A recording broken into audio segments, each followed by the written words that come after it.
उनका महीना लग गया था और ये फागुन तो वैसे भी माया के लिए खास था। उसकी पहली होली जो थी, चंद्रपुर के एक छोटे से गांव में ब्याह कर आई थी माया। घर में मां नहीं थी। पिता ने बड़ी बंदिशों के साथ पाला था उसे, इसलिए शादी के बाद जब ससुराल में पति का प्यार मिला तो उसका मन इंद्रधनुष सा खिल सा गया। दिन ढलने लगा था।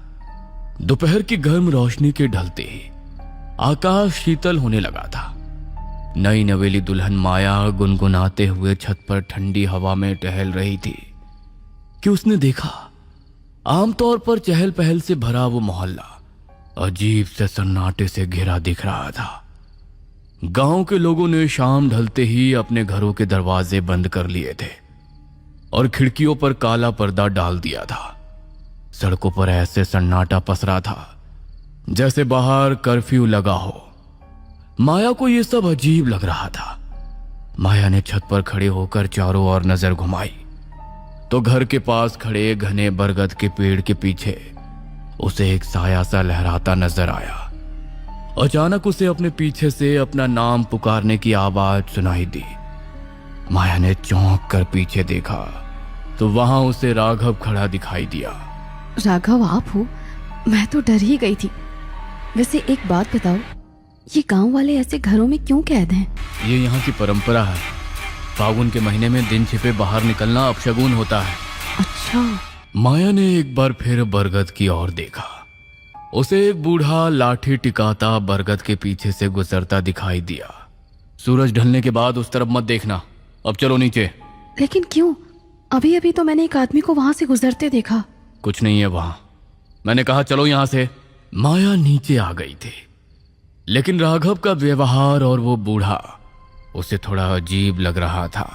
सुन कमला, तू जानती है क्या उस बरगद का क्या चक्कर है? बहू जी, उधर मत जाना आप। क्या मनहूस बातें लेकर बैठ गई आप। मैं चलती हूँ। अरे रुक तो, बोलना क्या बात है।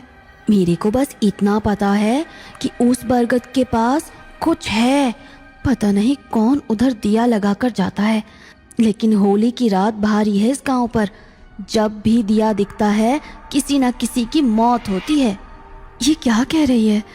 दिया से किसी की मौत कैसे हो सकती है? कमला ने कोई जवाब नहीं दिया और सर झुकाकर तेज कदमों से आगे बढ़ गई। माया के मन में पहली बार सवाल शोर मचा रहे थे। उस रात खाने की मेज पर जब उसने राघव से इस बारे में पूछा तो राघव का चेहरा अचानक सख्त हो गया।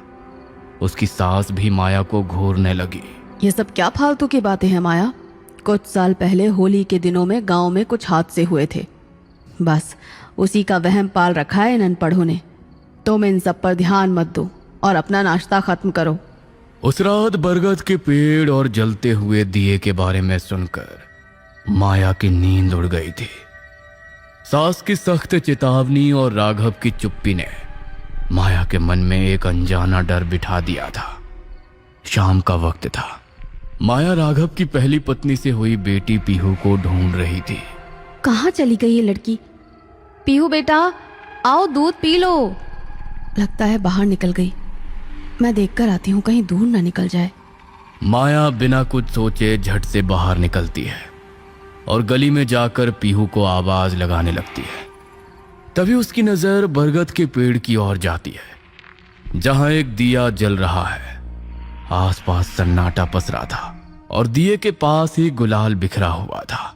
माया को दिया देखते ही कमला की बातें दिमाग में घूमने लगी। घबराहट में उसके कदम डगमगाए और वो दौड़ते हुए वापस घर के अंदर की ओर भागने लगी। माँ, मैं तो कमरे में छिपी थी, आप कहाँ चली गई थी? कहीं नहीं बेटा, चलो अंदर। माया ने अभी किसी को कुछ नहीं बताया था। रात घेराई थी। माया ने सबको खाना खिला दिया था और अकेले रसोई समेट रही थी। अचानक सन्नाटे को चीरती हुई छन छन की आवाज आई, जैसे कोई भारी पायल पहनकर उसके ठीक पीछे चल रहा हो। माया झटके से मुड़ी, पर पीछे सिर्फ खाली गलियारा था। वो जैसे ही आगे बढ़ती, आवाज फिर शुरू हो जाती। उसे ऐसा लगा जैसे कोई अदृश्य साया उसके कंधों के पास सांस ले रहा है। अगले दिन सवेरे माया रसोई में पीहू के लिए दूध गर्म कर रही थी। उसका ध्यान बरगद के दिए की ओर गया। माया के माथे पर पसीना आ गया। तभी अचानक चूल्हे की लौ नीली पड़ गई। माया को कुछ समझ आता उससे पहले ही उसकी साड़ी के पल्लू ने आग पकड़ ली। आग इतनी तेजी से फैली जैसे किसी ने उस पर तेल छिड़का हो। माया चीखी और उसने जलता हुआ पल्लू झटक दिया। घबराहट में उसका दम फूलने लगा। वह पसीने से लथपथ होकर पास के बाथरूम में भागी। उसने नल खोला और अपने चेहरे पर ठंडे पानी के छपाके मारने लगी ताकि घबराहट कम हो सके। लेकिन जैसे ही उसने ऊपर उठकर आईने में देखा, उसकी रूह कांप गई। पानी से चेहरा साफ होने के बजाय उसके पूरे चेहरे पर ताजा, गाढ़ा और खौफनाक लाल रंग पुता हुआ था। उसकी आंखों के नीचे से रंग खून की तरह बह रहा था।